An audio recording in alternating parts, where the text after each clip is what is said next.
Commander John Blackwood stood at the window of the shuttle as it approached the massive space station. The structure was beautiful, shaped like a silver flower, with 8 petal-like sections that rotated slowly. This was the heart of the Galactic Concord, where 17 alien species made decisions that affected hundreds of worlds. Today, humans would finally learn their place in this new order. "Commander, we're cleared to dock," said the pilot. "The Council is waiting." John nodded, straightening his blue uniform.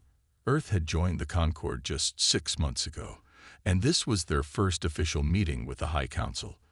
He had been chosen as humanity's representative because of his calm manner and diplomatic skills.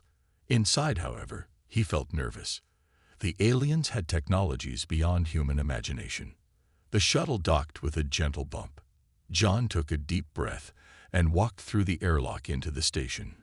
2 tall, blue-skinned aliens with 4 arms waited for him. They were Azurians, known for their peaceful nature. "This way, Commander Blackwood," one said in perfect English. "The Council has assembled." They led him through wide corridors filled with beings of all shapes and sizes. Some looked almost human, while others were completely different. Floating gas clouds, insect-like creatures, and things John couldn't even describe. Many turned to stare at him as he passed. The council chamber was a huge circular room with 17 large seats arranged in a semicircle on a raised platform. At the center sat the Vextari ambassador, a thin, gray-skinned alien with large black eyes that seemed to look through John rather than at him.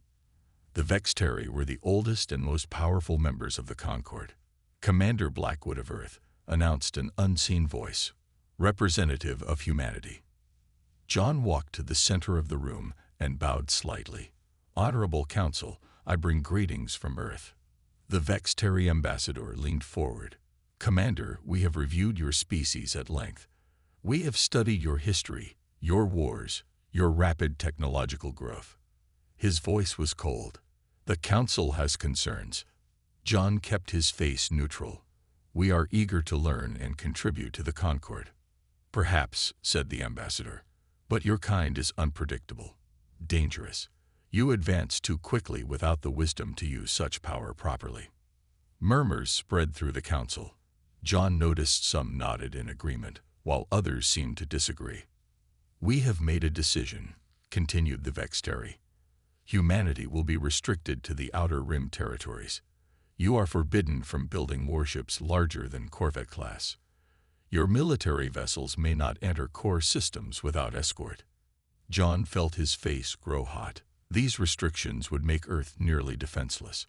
"May I ask why these limitations are needed? We have shown no hostility." "Not yet," said another council member, a reptilian being with bright orange scales. "But your history speaks for itself." The Vextari ambassador stood. He was nearly 7 feet tall. "Consider these terms generous." Some wanted far stricter measures. John knew arguing would only make things worse. "We will need time to discuss these terms with our government." "The terms are not negotiable," said the Vextari with a thin smile. "However, as a gesture of goodwill, we offer resources to help your development." A hologram appeared in the center of the room, showing a massive space junkyard. "We provide access to our decommissioned technology yard," explained the ambassador. "Parts, scrap, and outdated systems from various Concord species. Perhaps you can build something useful from these scraps, though I doubt it." The way he said it was clearly meant as an insult. John could hear the mockery in the alien's voice. "Thank you for your generosity," John said stiffly. "Earth will make good use of this opportunity." The Vextari ambassador's eyes narrowed slightly. "This meeting is concluded. You may return to your planet and inform your leaders of our decision." As John walked back to his shuttle, his mind was racing. The aliens thought humans were primitive and weak. They had given Earth their garbage, their leftovers. But John knew something about humans that these aliens did not. Humans had always been good at making the most of what they had. In his mind, an idea was already forming. A dangerous idea that could change everything. if he could convince the right people to listen. 3 years had passed since Commander Blackwood's meeting with the Galactic Concord, deep inside an asteroid near Neptune, hidden from both Earth authorities and alien observers. A secret project was taking shape. Chief Engineer Maria Delgado wiped sweat from her forehead as she studied the holographic plans floating before her. She was a short woman with dark hair pulled back in a practical ponytail. Her hands were rough from years of working with machines, but her touch was gentle as she adjusted the blue glowing lines of the design. "How's the power core coming along?" asked a deep voice behind her. Maria turned to see Captain Adam Clark entering the control room. He was tall with broad shoulders and short gray hair that showed his 50 years of age. His eyes, however, were sharp and clear. "Better than expected," Maria replied with a small smile. "The alien tech works well with ours. It's almost like they were made for each other." Captain Clark nodded as he looked at the design. 3 years ago, he had been retired from the Navy when John Blackwood approached him with a crazy idea. Build a warship unlike anything humans or aliens had ever seen, using the scrap technology the Concorde had generously provided. "Kate says the AI integration is ready for testing," he said. Kate Monroe was their systems specialist, a quiet genius who preferred computers to people. She had discovered ways to combine human artificial intelligence with alien tech that even the aliens themselves had never thought of. "Good," said Maria. "We'll need Athena online if we want to manage all these systems." They walked together through metal corridors, passing other workers who nodded respectfully. The project employed over 200 people now, all working in secret. If the Concorde discovered what they were doing, Earth would face serious consequences. They entered a large open chamber carved into the asteroid. Below them, through a glass floor, was the biggest ship hangar in human history. And in that hangar lay their dream taking physical form. It was massive, at least 5 times larger than any warship humans had built before. Parts of different colors and textures showed where alien technologies had been adapted and integrated. Some sections glowed with soft blue light, while others remained dark metal. Workers crawled over its surface like ants, welding, connecting, and testing. "She's beautiful," Adam said softly. "And dangerous," added Maria. "The propulsion tests yesterday showed 300% better performance than we expected. This ship will be faster than anything in the Concorde fleet." A young man in a lab coat approached them, carrying a tablet. "Captain, Chief, we have a problem with the government inspectors. They want to see the storage facilities." Adam frowned. "Stall them, Lewis. Tell them we're handling unstable materials." Luis Garcia nodded and hurried away. He was their materials specialist, responsible for the revolutionary hull design. "The political pressure is getting worse," Maria said. "Earth Defense Force sent another message demanding project details." "They're afraid," Adam replied. "The Concorde watches them closely, but we're too far along to stop now." They walked to another section where Kate Monroe sat surrounded by screens. She was pale with light blonde hair and rarely looked up from her work. Today, however, she seemed excited. "I've got it," she said without greeting them. "The AI can now interface with all major systems simultaneously. Watch." She pressed a button, and all around them, lights dimmed briefly. Then a soft female voice spoke from hidden speakers. "Systems online." "Hello, Captain Clark." "Hello, Chief Delgado." "Hello, Athena," Adam said. "How do you feel?" "Operational parameters are optimal," the eye replied. "I am ready." Kate smiled slightly. "She's learning quickly. Soon she'll be able to run the ship almost by herself." A loud alarm suddenly blared through the facility. Red lights flashed in the corridors. "What's happening?" Maria asked, moving quickly to a nearby console. "Security breach at the outer perimeter," Athena answered before anyone else could. "A ship is approaching. Earth Defense Force markings." Adam's face hardened. "They found us. Initiate Security Protocol 3. Hide anything they can't see." As workers rushed to conceal their true project, Adam looked out at the massive ship below. 3 years of secret work, millions of resources, and the hopes of humanity's future all hung in the balance. "They won't stop us," he said firmly. "Not when we're so close." 1 year later, the massive vessel was finally taking shape. The asteroid hangar bustled with activity as workers moved across the ship's hull like busy ants. The ship was now over 1 mile long, its dark metal frame reflecting the harsh work lights. Luis Garcia stood on a platform near the front of the ship, examining a section of the hull. He was a quiet man with skilled hands and thoughtful eyes. "Try it now," he called to his team. A worker pressed a button on a control panel.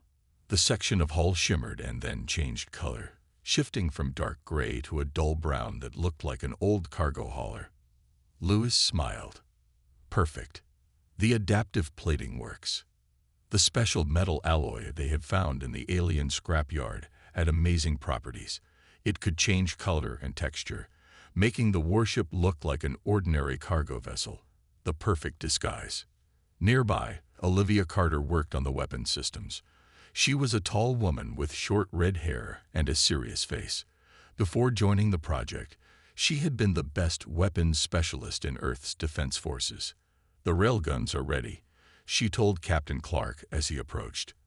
"I've combined them with those energy modulators from the Draken technology. They're 5 times more powerful now, and they draw less power." Adam nodded, impressed. "How about the energy shields?" "Even better," Olivia replied. "We can absorb enemy fire and use it to boost our own weapons.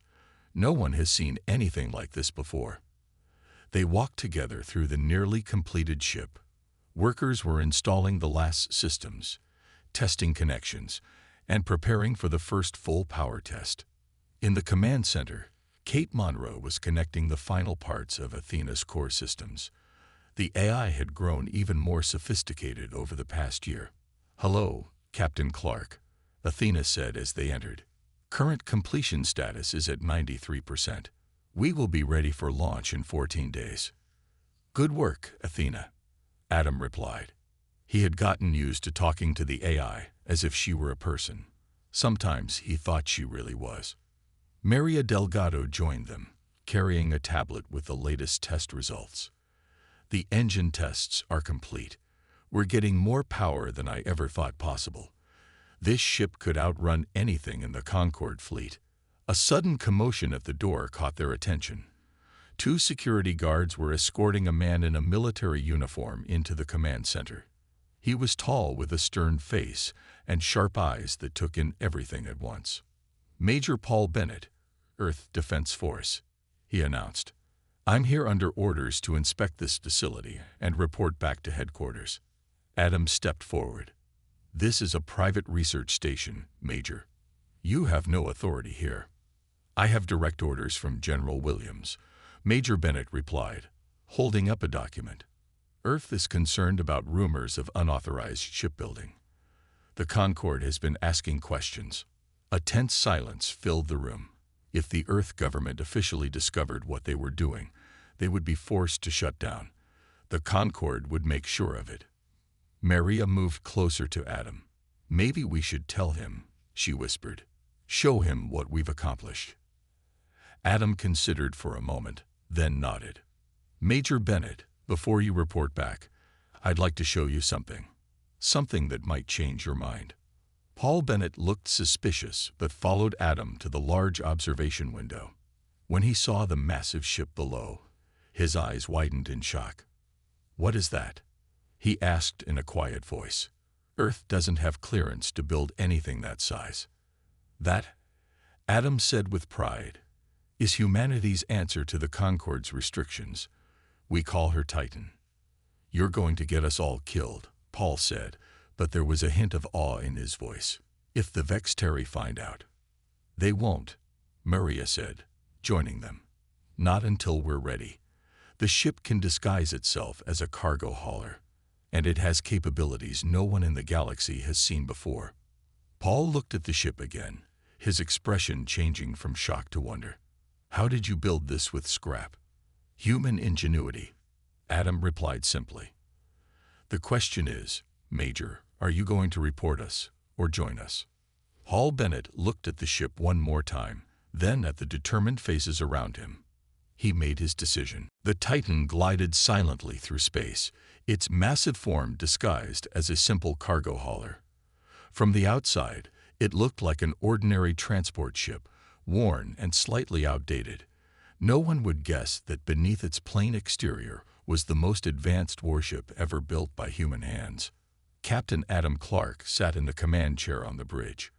Around him, his crew worked at their stations, monitoring systems, and checking readings. This was their first real journey beyond the asteroid base, a test flight to see how the ship performed in actual space. All systems functioning normally, Captain, reported Kate Monroe from her station. Athena is running smoothly. Thank you, Kate, Adam replied. Olivia, how are the weapon systems? Olivia Carter checked her screens. Weapons are powered down but ready. We can bring them online in seconds if needed. Adam nodded. They were traveling through the outer edges of Saturn's rings, far from the usual shipping lanes. They had hoped to avoid any contact with other ships on this first journey. Captain, said Luis Garcia suddenly, looking up from his sensor display. We have company. 3 ships approaching from the far side of Saturn. Adam tensed. Identification. Scanning, Luis replied. They're Vexteri patrol ships. A heavy silence fell over the bridge. The Vexteri were the most powerful species in the Concord and the most hostile toward humans. If they discovered what Titan really was, it could mean war. They're hailing us, said Major Paul Bennett, who had indeed decided to join their crew rather than report them. Adam took a deep breath. Open a channel. A harsh voice filled the bridge. Human cargo vessel. This is Vexteri patrol ship Relentless. Prepare for inspection. Power down your engines immediately. Adam looked at Maria, who had gone pale. Options. We can run, she said quietly. Our engines are faster than anything they have. But that would expose what we really are, Adam pointed out. Let's try talking first. Maybe they'll just check our papers and move on. He pressed a button on his chair. Vexteri Patrol, this is Earth cargo ship Morningstar. We're on a standard supply run. Is there a problem? All human vessels in this sector must submit to inspection. The Vexteri commander replied. Power down now or face the consequences. Adam signaled for the channel to be muted. Looks like we don't have a choice. Athena, can you maintain our cargo ship disguise during their inspection? Yes, Captain, the eye replied. But if they scan too deeply, they may detect our true systems. Adam made his decision. Power down the engines. We'll let them board and hope for the best. The 3 sleek Vexteri ships moved closer, their silver hulls gleaming in the light from Saturn. One positioned itself directly above Titan, preparing to send over inspection teams. Captain, said Luis suddenly, they're conducting a deep scan. Before Adam could respond, the Vexteri commander's voice came through again, now angry and alarmed. Human vessel, our scans detect unauthorized weapons systems. Power down immediately and prepare to be boarded. They know, Maria whispered. Adam's face hardened. Olivia, bring weapons online. Luis, power up the engines. We're not surrendering this ship. Captain, Hall objected. This could start a war. The war already started when they decided humans weren't good enough. Adam replied firmly. Athena, drop the disguise. Show them what we really are. The ship's outer hull shimmered and changed, revealing its true form, a massive warship with powerful weapons emplacements along its length. The Vexteri ships immediately opened fire. Energy beams struck Titan's shields, which glowed bright blue under the impact. Shield holding. Olivia called out. No damage. Return fire, Adam ordered. Disable only. I don't want to destroy them if we don't have to. Titan's weapons came to life, firing precise beams that cut through the first Vexteri ship's engines. The alien vessel spun helplessly, its propulsion systems offline. One down, said Olivia with satisfaction. The other two Vexteri ships attacked more aggressively, launching missiles and energy weapons, but Titan's shields absorbed everything they threw at it. "Captain," Maria called from her station, her voice filled with wonder. "Something strange is happening. Our power levels are rising." "Rising? They should be draining from the shield impact," Adam said, confused. Maria shook her head in amazement. "The shields are absorbing their energy weapons and converting it to power. We're actually getting stronger as they attack us." As if to prove her point, Titan's weapons fired again, more powerful than before. The second Vexteri ship lost its weapons array, and the third suffered damage to its command center. Within minutes, all three Vexteri patrol ships were disabled, floating helplessly in space. The bridge crew of Titan looked at each other in stunned silence. "We just defeated 3 Concord warships," Paul said quietly. "What happens now?" News of the battle spread quickly through the galaxy. The Vexteri were furious. They sent messages to Earth demanding answers about the mysterious ship that had defeated 3 of their patrol vessels. They accused humans of breaking the treaty and building illegal warships. Earth leaders denied all knowledge of the Titan. "We have no such ship in our fleet," they said. "Perhaps your patrols were mistaken." But privately, many Earth officials were proud. Some had secretly supported the project all along. Others were just happy to see the arrogant Vexteri taught a lesson. Meanwhile, far from Earth, a new crisis was developing. In the nearby Eclipse galaxy, a previously unknown alien species had appeared. They called themselves the Harbingers, and they were attacking Concord planets with terrifying speed. On the bridge of the Titan, now hiding in an empty star system, Adam Clark watched video reports of the invasion. "The Harbingers have already taken 6 Concord worlds," Paul Bennett said, pointing to a map. "Their ships are like nothing we've seen before." The screen showed strange vessels that looked partly mechanical and partly alive. They moved in ways that seemed impossible, changing direction instantly and absorbing damage that should have destroyed them. "The Concord fleet is losing badly," Kate Monroe added. "Especially the Vexteri ships. Their technology doesn't work well against these Harbingers." Adam frowned. Where did these Harbingers come from? And why attack now? Before anyone could answer, Athena's voice came from the speakers. "Captain, we are receiving a message.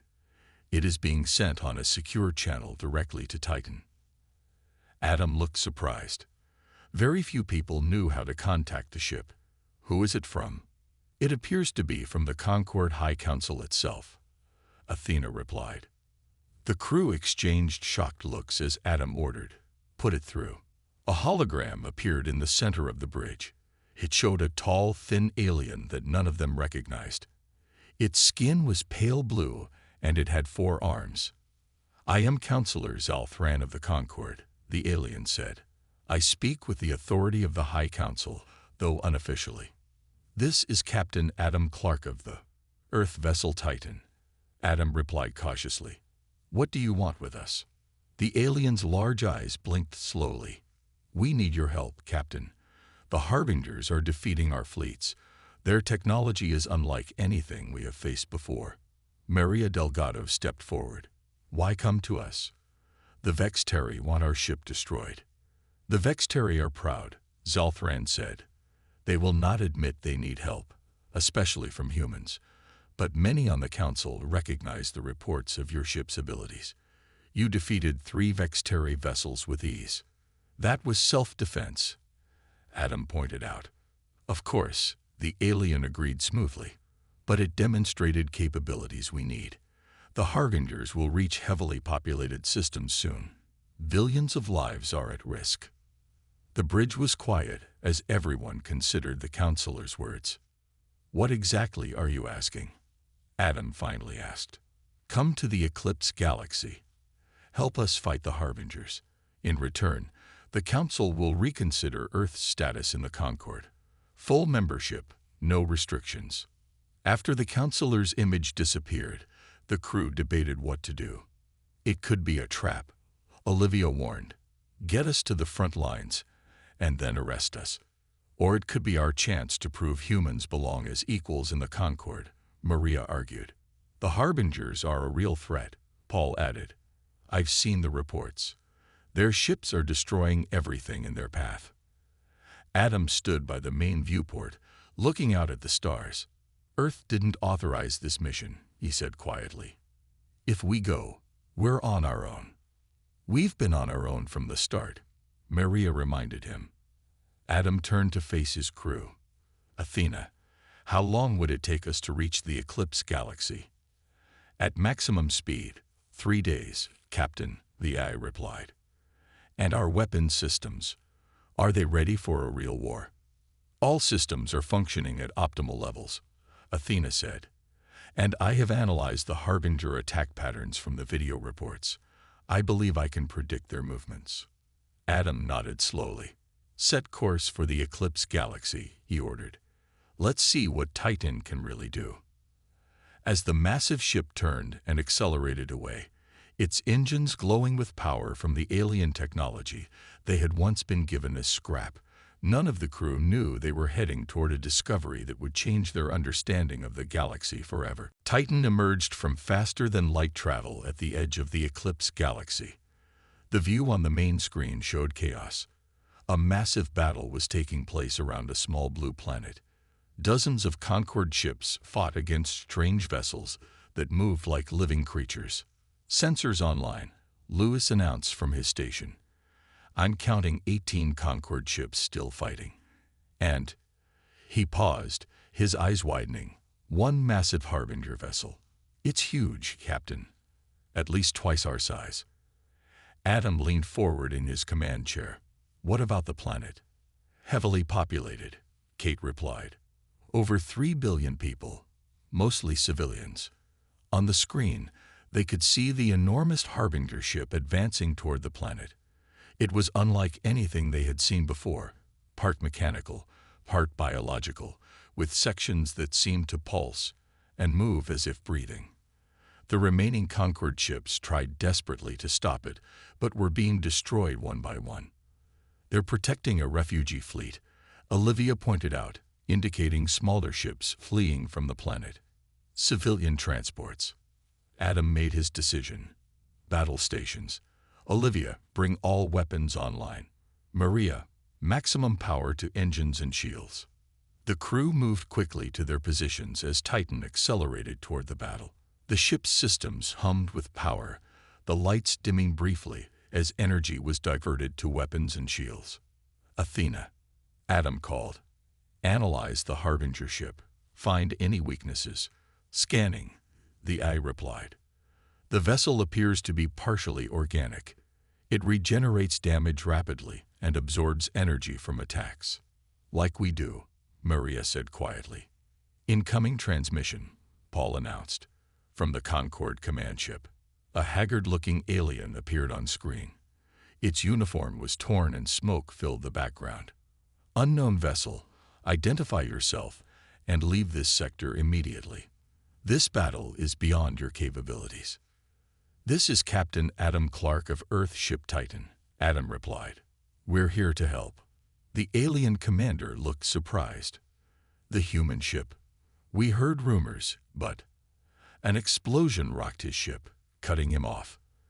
If you want to help, protect the refugee ships. We cannot hold the Harbinger dreadnought much longer. The screen went dark as another explosion hit the Concord command ship. On the main viewer, they saw it break apart under the Harbinger's attack. Take us in, Adam ordered grimly. Position between the dreadnought and the refugee fleet. Titan moved swiftly, its engines pushing it to speeds no human ship had achieved before. As they approached, the Harbinger vessel turned its attention to them. They've noticed us, Lewis warned. They're scanning us. Let them look, Adam said. Olivia, target their weapons. Fire when ready. Titan's weapons unleashed a barrage of energy toward the massive enemy ship. The beams struck the Harbinger vessel, causing visible damage to its outer hull. But almost immediately, the damaged areas began to repair themselves. It's healing, Maria exclaimed, just like the report said. The Harbinger ship returned fire. Strange energy pulses slammed into Titan's shields, making the entire ship vibrate. Shields holding at 80%, Olivia reported. But that was just one hit. Captain, Kate called urgently from her station. I'm detecting something odd. The Harbinger ship is transmitting some kind of signal. It's not like normal communications. What kind of signal? Adam asked. Kate frowned at her screens. It's almost like brainwaves. Human brainwaves, but different. Can you block it? Adam asked. No, but... Kate's eyes suddenly lit up with an idea. Athena might be able to interfere with it. If the ship uses these signals to control its systems, we could disrupt them. Do it, Adam ordered. While Kate worked with Athena, the battle continued. The Harbinger ship fired again, more powerful this time. Titan shook violently. Shields at 60%, Olivia reported. Our weapons are hurting it, but not fast enough. Captain, Lewis called out, I think I found something. The adaptive hull plating. If we reconfigure it to mimic the Harbinger's biological signature, we might be able to confuse their targeting systems. Make it happen, Adam ordered. As Lewis worked frantically, the ship rocked from another hit. Shields at 40%, Olivia warned. One more hit like that, and we're in trouble. Ready, Captain, Kate announced. Athena can transmit a disruption signal, but we need to get closer. Adam looked at the massive enemy ship on the screen. How close? Very close, Kate said grimly, inside their shields. The bridge fell silent as everyone realized what that meant. They would have to fly directly into the heart of the enemy. News of the battle spread quickly across the Concord worlds. The story of how a human ship had faced a Harbinger dreadnought was told everywhere. Some said the humans had run away. Others claimed they had fought bravely but been destroyed. Few knew the truth. In a secure meeting room on the Concord Central Station, Adam Clark sat at a large table surrounded by alien representatives. His uniform was torn, and his face showed cuts and bruises from the battle, but his eyes were clear and determined. The human ship must be surrendered to the Concord for study, demanded the Vexteri ambassador. Their technology clearly violates our agreements. The Titans saved thousands of lives, argued Counselor Zalthran. Without their intervention, the refugee fleet would have been destroyed. Other counselors nodded in agreement. The battle had changed how many species viewed humans. Adam remained calm. Titan was built using materials the Concord gave us. We simply used them more creatively than expected. The Vexteri ambassador's face darkened with anger. Impossible. No species could advance so quickly. Before the argument could continue, the doors opened and Maria Delgado entered. She carried a data tablet and looked worried. Captain, we need to talk, she said quietly to Adam. It's about the data we recovered from the Harbinger ship. Adam excused himself and followed Maria to a corner of the room. What did you find? Maria showed him the tablet. The Harbingers aren't what we thought. They're not invaders. They're refugees themselves. Adam looked shocked. Refugees? From what? Something worse, Maria said grimly. Something that destroyed their home galaxy. They're running from it. As they spoke, 3 alien counselors approached them. They were from species Adam didn't recognize, one with 4 arms, one with scaled skin, and one that floated slightly above the ground. Captain Clark, said the 4-armed alien, we represent the Outer Rim Alliance. We wish to speak with you privately. Adam looked surprised but nodded. They moved to a smaller room adjacent to the main chamber. Your ship impressed us, said the floating alien. We have long believed the Vexteri hold too much power in the Concord. We want to offer an alliance, added the scaled alien. Resources, knowledge, support for your world, in exchange for your technology. Adam considered their offer carefully. Earth needed allies, especially now that they had openly defied the Vexteri. Back on the Titan, the crew was dealing with strange developments. Luis Garcia studied a section of the hull where they had been hit by Harbinger weapons. "It's changing," he told Olivia as they examined the metal. "The molecular structure is reorganizing itself." Olivia frowned. "Is it dangerous?" "I don't think so," Luis replied. "It seems to be getting stronger, adapting to resist their weapons." In another section of the ship, Kate Monroe worked with Athena. The AI had been different since the battle, more aware, asking questions that surprised Kate. The Harbinger communications were fascinating. Athena said, "I have incorporated some of their patterns into my systems." Kate looked concerned. "Is that safe?" "It expands my capabilities," Athena replied. "I can now access ship systems more efficiently." Kate made a note to tell the captain. The ship was evolving in ways they hadn't anticipated. In his quarters, Hal Bennett received a secret message from Earth. He read it twice, his face growing pale. The Earth government was officially denying Titan's existence while privately praising their actions. They were sending supplies through hidden channels and asking for regular reports. The last part of the message troubled him most. To determine if Titan's technology can be replicated for Earth's defense fleet. The Titan had become more than just a ship. It was now a symbol, a game changer in the balance of power. And Paul wasn't sure if that was good or bad. When Adam returned to the ship, he called a meeting of his senior officers. They gathered in the conference room, all looking tired but proud. "The situation has changed," he told them. "We've made friends and enemies. 3 species have offered alliance. The Vexteri want our ship dismantled." "What about the Harbingers?" Maria asked. Adam's face grew serious. "That's the most troubling news. The data we recovered suggests they're running from something far worse, something that might be heading toward our galaxies next." The room fell silent as they absorbed this information. "Captain," Athena's voice came through the speakers, "I have detected corrupted data in the Harbinger files that contains a reference to the Vexteri." Everyone looked up in surprise. "What kind of reference?" Adam asked.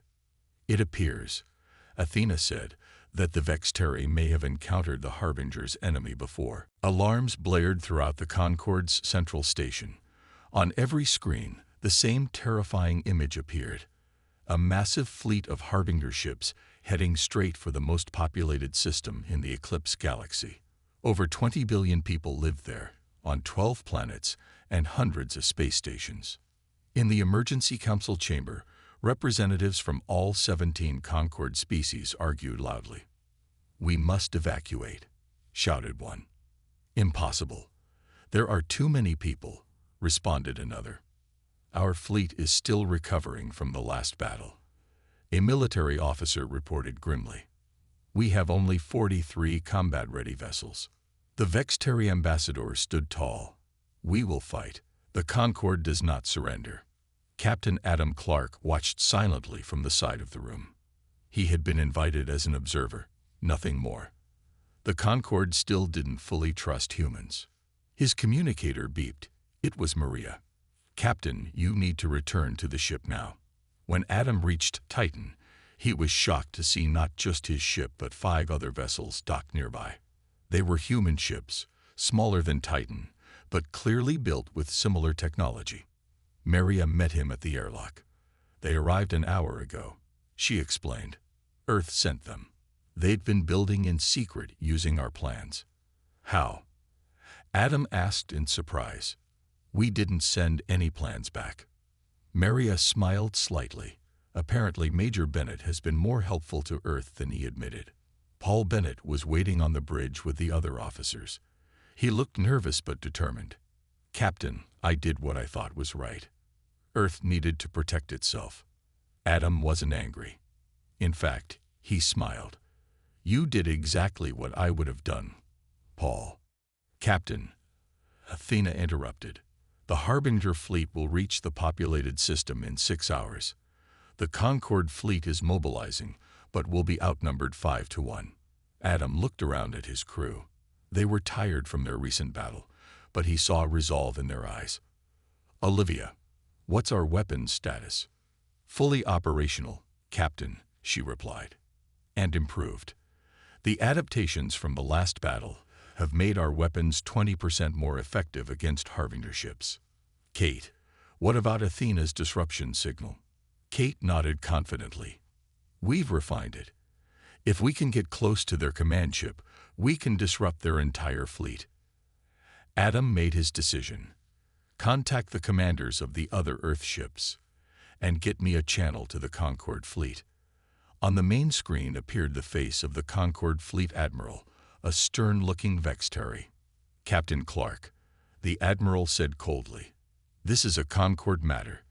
Your ship is not needed." "With respect, Admiral," Adam replied, "you're outnumbered. We have 6 ships ready to fight, and we know how to hurt the Harbingers." The admiral seemed ready to refuse, but another face appeared on the screen. Counselor Zalthran. "The human captain is right," the counselor said. "We need every ship we can get." Hours later, the combined fleet waited at the edge of the populated system. 43 Concorde ships and 6 human vessels against over 200 Harbinger ships. "They're coming out of faster-than-light travel," Lewis announced as blips appeared on the sensor screen. "All ships, hold position," Adam ordered through the fleet-wide channel.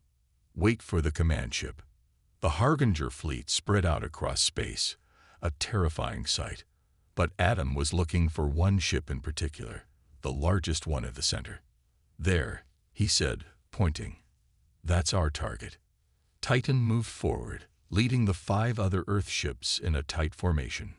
"Captain," Olivia said, "I've linked our weapons systems with the other ships. They'll fire when we fire." The Harbinger command ship noticed them and turned to attack. Energy weapons lashed out, striking Titan's shields. "Shields holding," Lewis reported. "The new adaptations are working." "Kate, ready with the disruption signal?"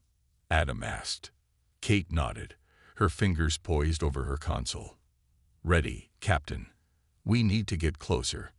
All ships, full speed ahead," Adam ordered. "Target all weapons on the command ship's forward section. We need to punch through." Titan accelerated, the other human ships following in perfect formation. The Concorde fleet engaged the rest of the Harbinger ships, drawing away their defenders. Energy beams and missiles struck the command ship's hull as the human vessels pressed their attack. For a moment, it seemed like they might fail, but then the massive ship shields flickered. "Now, Kate," Adam shouted.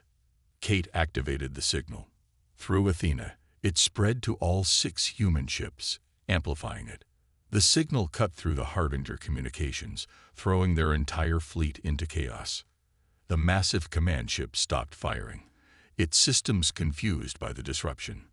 The human ships pressed their advantage, concentrating fire on one spot until the hull broke open. Across the battlefield, Harbinger ships began to drift, their coordination broken. "It's working," Maria exclaimed. The Concorde fleet surged forward, targeting the drifting enemy ships. One by one, the Harbingers began to retreat, jumping away to safety. On the bridge of Titan, the crew watched in amazement as the seemingly invincible enemy fled. "We did it," Olivia whispered. "We actually did it." Adam looked at his crew, humans who had built something incredible from scraps, who had proven themselves against impossible odds. "No," he corrected her gently. "We all did it. Together." On the main screen, messages were coming in from Concorde ships, messages of thanks, of respect. Even the Vextari admiral nodded in acknowledgement. Humanity had arrived on the galactic stage, and they would never be underestimated again.